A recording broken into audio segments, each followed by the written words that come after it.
All right, ladies and gents, welcome to a really fun game. Also a uniquely themed map.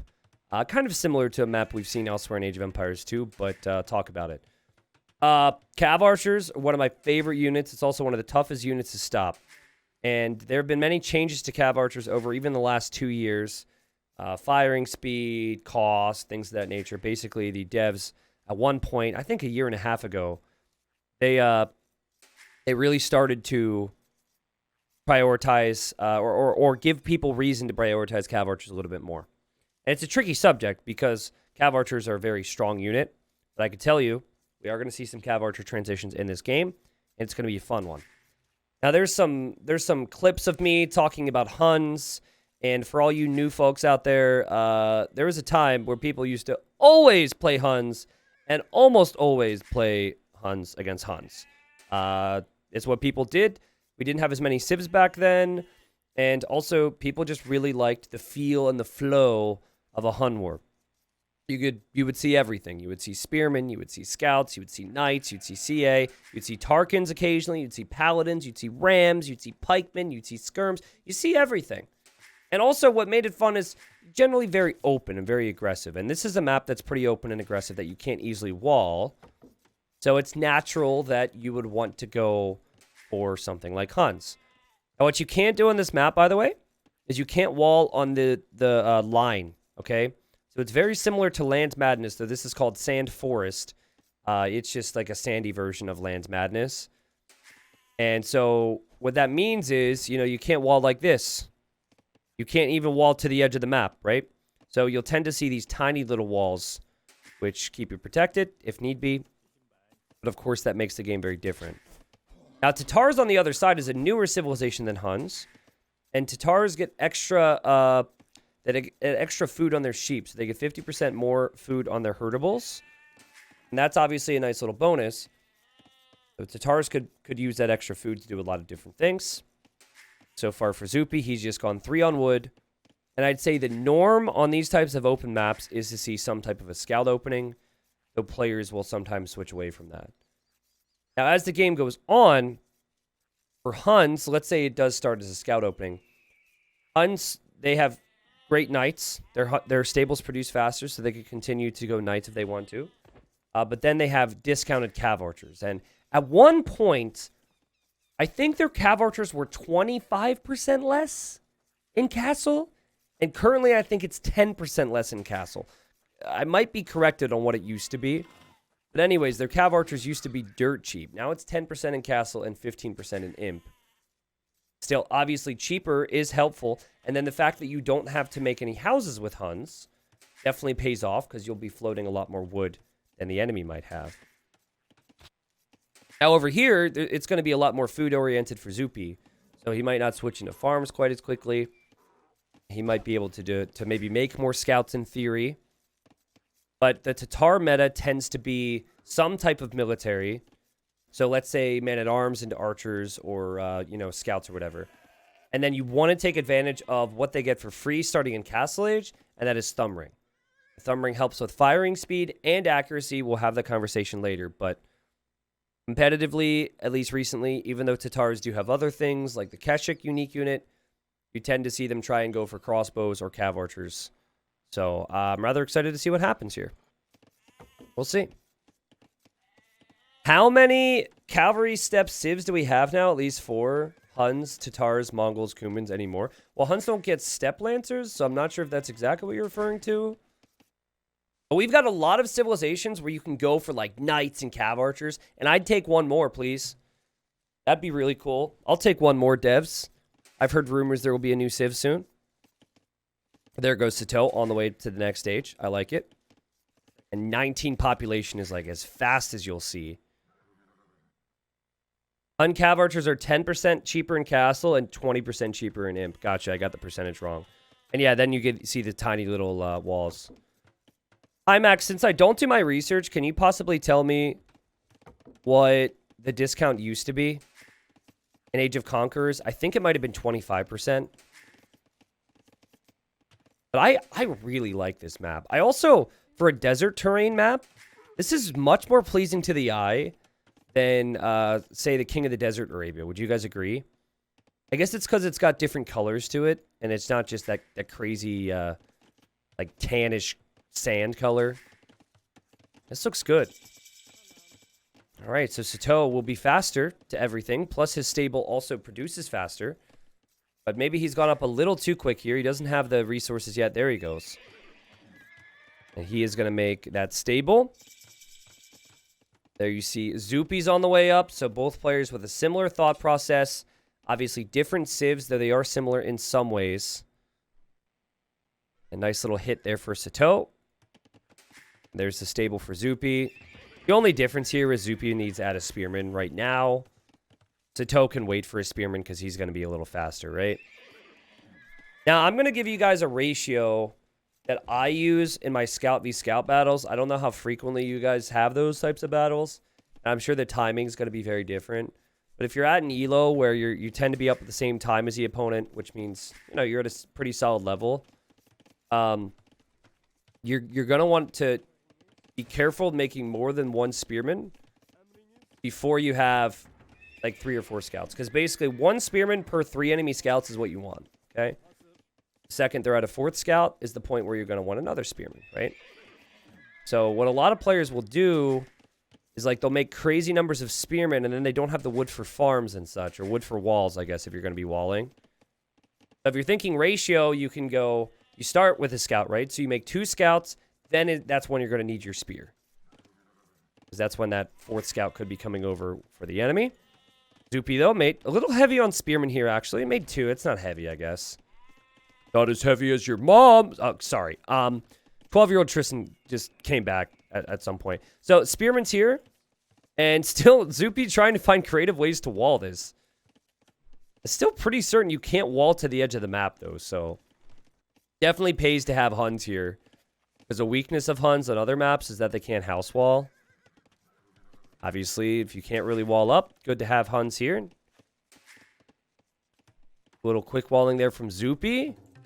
He shows up with the spearman. He doesn't get a hit. Beauty of scouts. Sato sees 2 spearmen. He also sees villagers going to gold.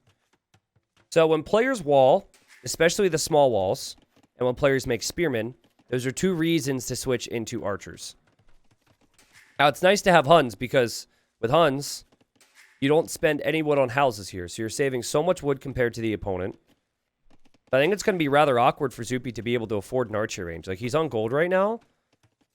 But instead of going for the early range, what he might be doing is collecting a little bit of gold so he can research bloodlines from his stable.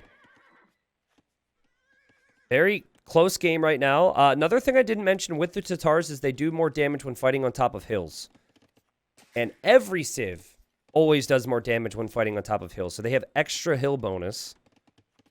There's not a ton of hills, I guess. But like in the middle of the map throughout this game, I think those hills will be beneficial.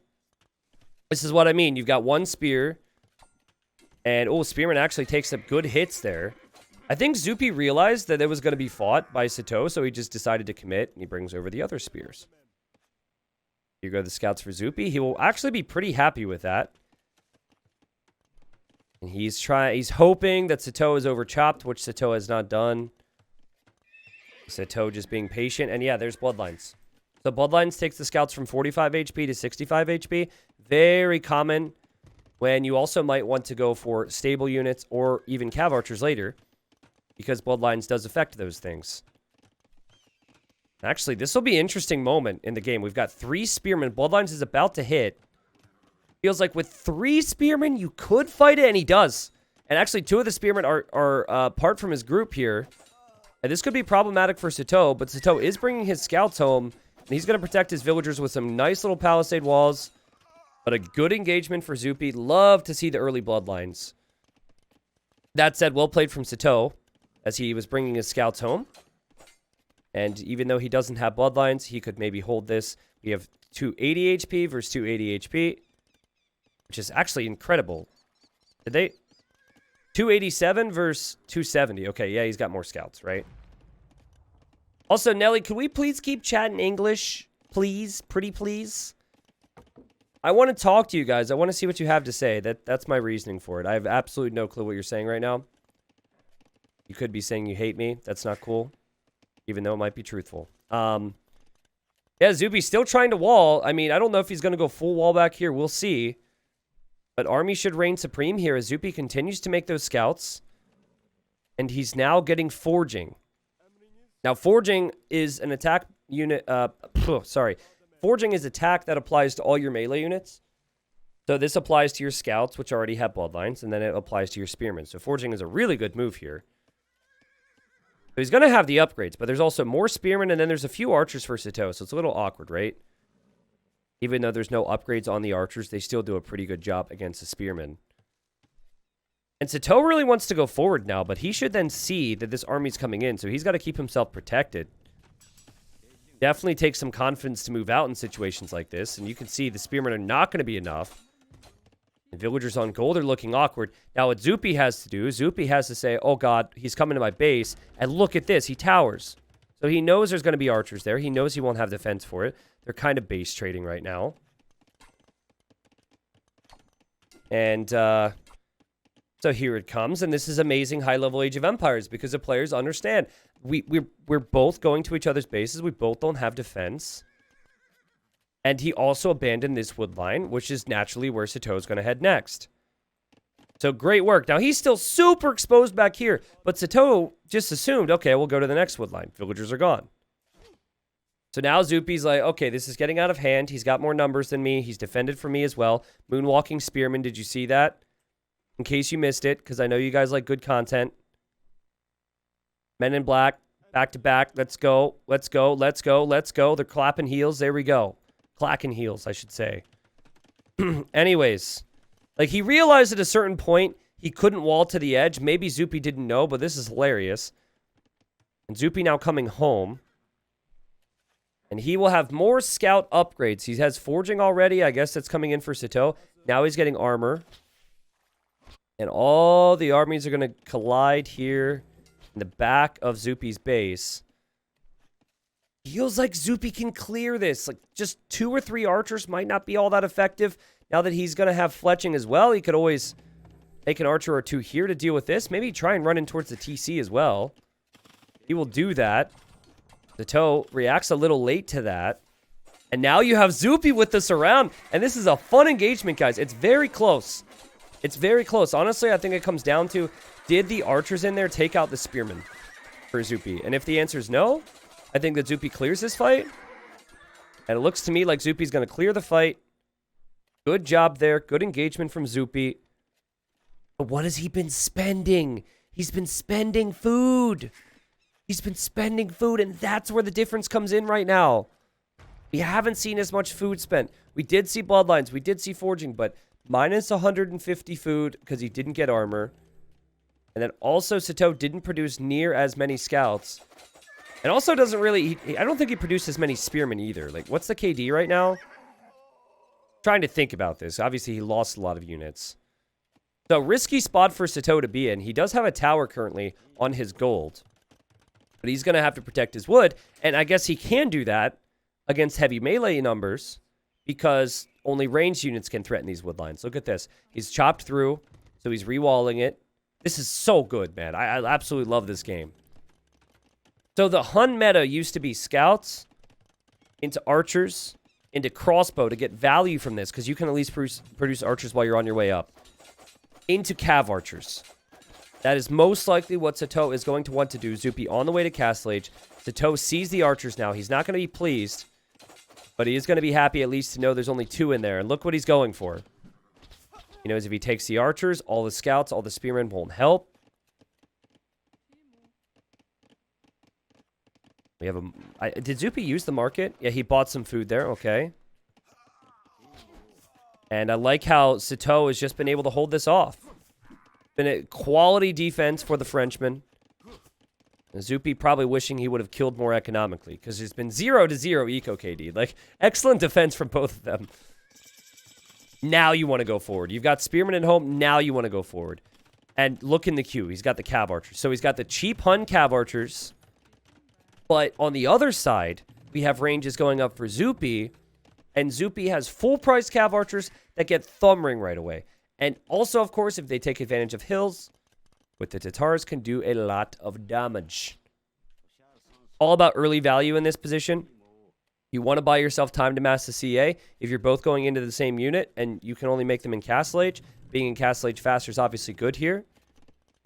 But this crossbow army can get some real value for Sito, which I feel he needs, because he doesn't get Thumb Ring. So look at Zupi. He's going to get light cav because he has some leftover scouts. Not something you see every day, huh? He's also going to get armor because he knows he needs this to be able to deal with the crossbows. Not something like I'm so happy we're seeing this because you just don't see this decision to go light cav too frequently unless you have a particular light cav bonus. I like this. The archer's coming in. There's still weak villager over there. This is something Sito will see.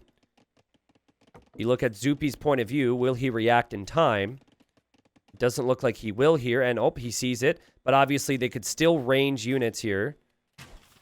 And one villager goes down. The other one does get away. And now the light cav will try and loop around from behind. But again, it's getting early value with the crossbow.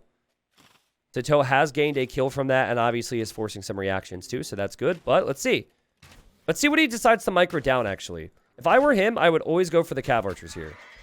Because pretty soon this is about to be cav archer v cav archer. And so you want to have more cav archers. And yes, in fact, at this point, Zupi should just run away. Or he could just dodge back and forth. It's kind of sad. Unfortunately, he didn't really take advantage of Thumb Ring because his units just wouldn't fire there. But he does clear it up. There you go. Army count 18 to 21. What does Sito have at home? Ooh, man, that's a lot of CA. 14 CA. And he had to pay for Thumb Ring. I always forget, but I think it's 300 food, 250 wood. It's very similar to that. It's so expensive. A lot of people say, well, T90, should I get ballistics or should I get Thumb Ring first? The reason you typically see ballistics first is simply due to the cost of Thumb Ring, meaning you're usually going to miss out on other things like your wood upgrade, your farm upgrade, Bodkin arrow. But the way Sito has played this is he's been able to get everything. And, oh, he overextends. He overextends, but somehow he got a kill and he didn't lose anything. What? Gotta love, by the way, how the units have been repathing recently with the most recent patch. But, yeah, he's going for the CA. He's like, okay, I'll take your cav archers, thank you. He's going to run home now. This is actually hilarious. He killed a cav archer with a tiny little group over here. Well played, Zupi. As you have Sito going to stone. Because he needs 100 stone for the next TC, and that's what he's thinking about. But you think about it this way, like, what is it, 250 wood? Yeah, for Thumb Ring. You're saving more than that just considering the fact that you don't have to make houses with Huns. Went for a lot of farms this game. And look at Zupi now. Zupi's going to send a small group around here and the light cav around here. He's keeping his main group at home, expecting to be hit. This is a crucial moment in the game. Right now, I would say it's fairly close. It is 2 TCs for Zupi. Here come the cav archers. Zupi getting Thumb Ring, though, and he does not have the army here because he's got the army here. So there's obviously a payoff, but is it going to be good enough? Because this could be horrible for Zupi. Sito does react here. We do see a villager go down, but Sito's got the army. And over here, the light cav all got mopped up by the spearmen that were left over. Now, meanwhile, the cav archers are on the gold. 1 villager down, 2 villagers down. And that is still a lot of cav archers. And now getting that Thumb Ring for free isn't really that important because Sito has it himself. And you could see why maybe, like, yes, the knights have full armor. Maybe that wasn't really the best way to play this. Zupi didn't feel as comfortable going straight into CA, I guess. He felt like he needed something more because of the late Castle Age. But 36 army for Sito. It's just incredible what Huns can do, man. Faster producing stables, cheap cav archers, don't have to make houses. Just allows you to produce so much army. And I love Huns because I'm an army guy, right? You know, booming's great. Look at the micro here. Like, I can't micro like that, sadly, but, you know, I like to make army. I like to move around. I also spent many years of my life primarily playing Huns, so, you know, there's that nostalgia for me. But they have the same upgrades now. Both players have ballistics. And another army comes in from Sito. And this is great from Sito. He's like, okay, I'm outmassed here. He has to address me, though. So I'm going to go in here. Just like that, kills 5 more villagers. The vill count, though, is 61 to 61. Because Zupi's had TCs. Zupi's had a second TC. He's now on 3. And he's got the wonderful sheep to eat. Listen. Exactly. You can eat more sheep. Another villager goes down. This will get chased down. But that might not be enough because another group is going to go in now for Sato. Second TC, third TC. Love how open he's playing. I love how aggressive he's playing. But, oh, a bad fight against the Tatars when they do more damage on the hill. He's probably looked over here. But a really bad fight that lets Zupi back into the military count. God, isn't this so cool? Look at this. And now you've got Sato with another army. This one I think Zupi should be more aware of. I'm going to be a little critical simply because I think he did lose the light cav or two a moment ago. But easy to forget about, of course. Still doesn't mean he can easily deal with it. He could have lost more there, let's put it that way.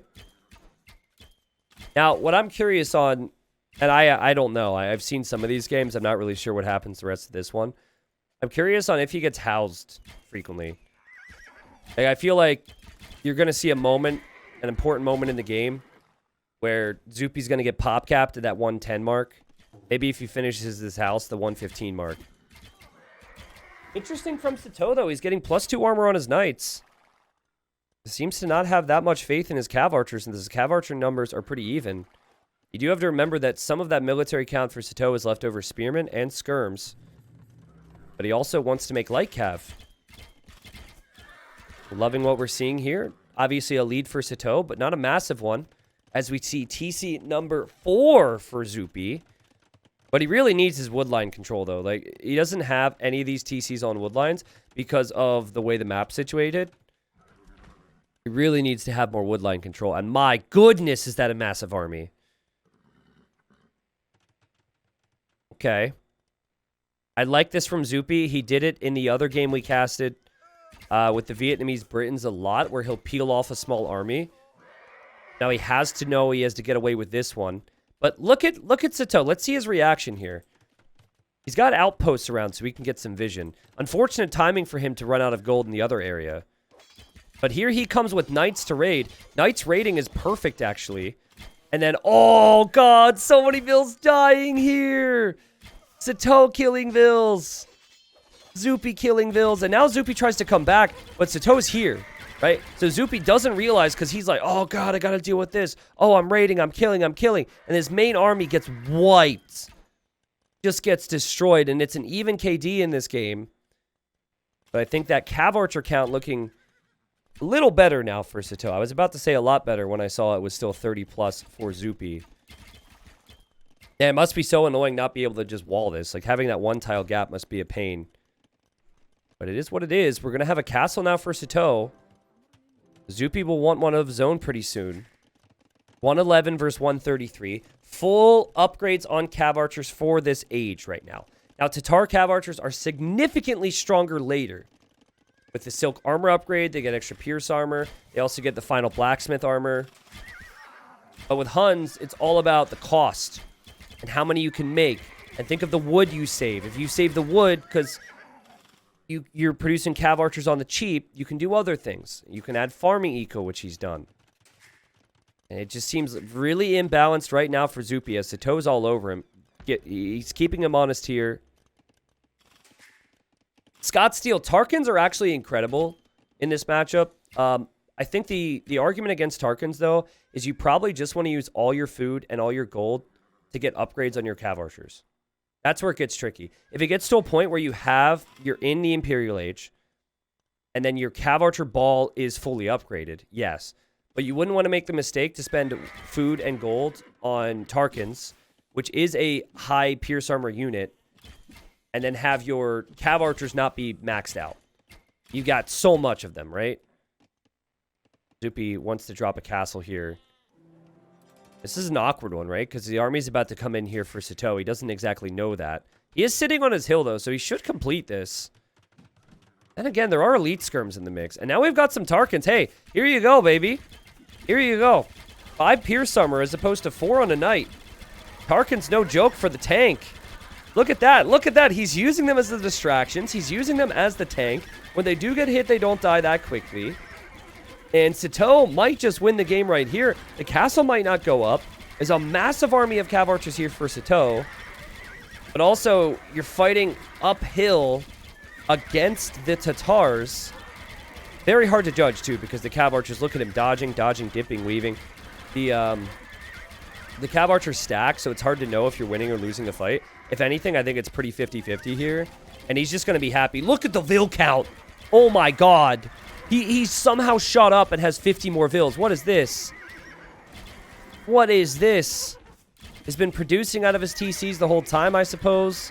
Doopy sent a lot of his Vils to build instead of collect. He's sending more Vils now. I like the Tarkin switch here. I mean, not a full-on switch, I should say. But I like mixing them in. I think they served their purpose there. And that, my friends, might just be the game. As Zoopy calls it, Sito had double the population. Like, what? He was just producing out of all of his buildings, I guess, all the time. While Zoopy was I think some of the attacks really caught up with Zoopy. Like, the wood efficiency sucks. It says he has 25 on food, but he's got 10 of them on sheep. That's such a big issue for me with Tatars, is that I take the sheep and I look at my food count and I'm like, oh, wow, I've got 35 on food. And then the sheep runs out and it's like, you have 8 on food. And I'm like, no, I didn't plan ahead with farms. I don't have the wood. Anyways, I love games like that. Now, if every game was like that, some of you guys might get bored of it, which at some stage people did, because we don't see Huns all the time.